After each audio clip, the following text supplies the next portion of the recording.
Righteousness is a gift that is given to you when you put faith in Christ. All of us operate with one kind of righteousness, which is Jesus' righteousness. The righteousness that God accepts is an imputed righteousness, that you believe the gospel and he made you righteous. The gospel communicates to us the grace of God.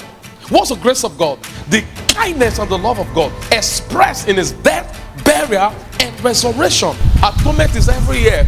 The day of atonement, 2 goats will be brought, one called the scapegoat. The sin of Israel will be confessed on it, and it will be driven to the wilderness to be devoured by wild animals. So it is believed that the sin of Israel has been put on the scapegoat. The scapegoat will be without blemish, with the type of Jesus, who was without the Adamic nation, qualified to die for the sins of the world. While the other one will be killed and his blood splashed on the mercy seat. Also a prototype of what Jesus' blood will do to appease, and not just to appease only, to satisfy God's demand for justice. So as many who have put faith in Jesus now are now partaker of what Jesus did on our behalf. So God cannot relate to you now the same way he relates to Christ.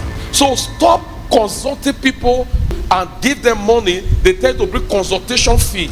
They will fast for you. People pay people to fast for them. That's rubbish. We can pray for one another. Scripture says we can join faith to pray for one another, but not as a contract. For the fact that I join him in prayer concerning a particular thing is going through does not mean that God answers my prayer faster. There is no such thing as family pattern for the believers. Because when your foundation is dug, it will end at the cross. When we say not to work against us, what we mean, even the trying time is working patient. And patience is fruit of the spirit. So even the trying time is doing something precious than gold. How that our faith is stretched. But guess what? Our faith is so stretched, it doesn't stretch to a breaking point. At times, when people come to the breaking point, it's as a result of them removing their view from the love of the Father. The trying times I have to go through is not indicative that God does not love me. God did not promise us a trouble-free world.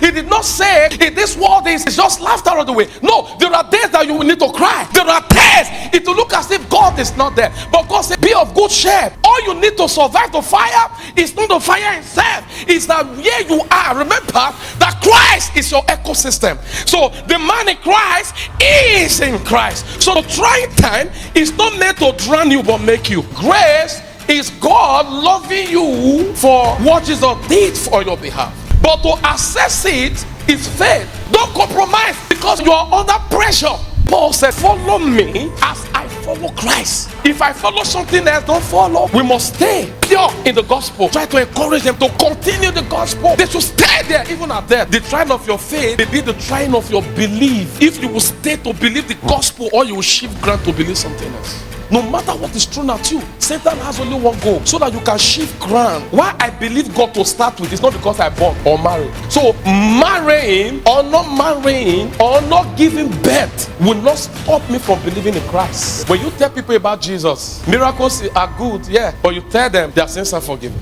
Tell them what Jesus did for them on the cross. When they genuinely get born again, Bel-Air come, they are still born again. Bel-Air removed, they are still born again. When people withdraw from God, one of the first things that happen, they have stopped believing that God loves them. So because I know that he loves me, I stay put. What the consciousness of God's love brings to your heart, that when tribulation is thrown at you, you don't consider it. Your eyes solely gaze on him. That's why Mama say focus on Christ. You pray in accordance with the gospel. When you are faced with distress, calm down first. Don't forget in the dark what we were told in the light.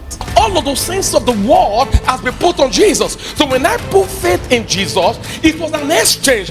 Jesus took my sin and dashed me his righteousness. David said, the man who have come to this place is a blessed man. Car is not the blessing. But if I'm blessed, car will come. If you shake this bottle or press this bottle, it is the content you will see. The same thing. If you are pressed with tribulation and trial, it's patient, people will see. James said, count it all joy when you go trials through diverse steps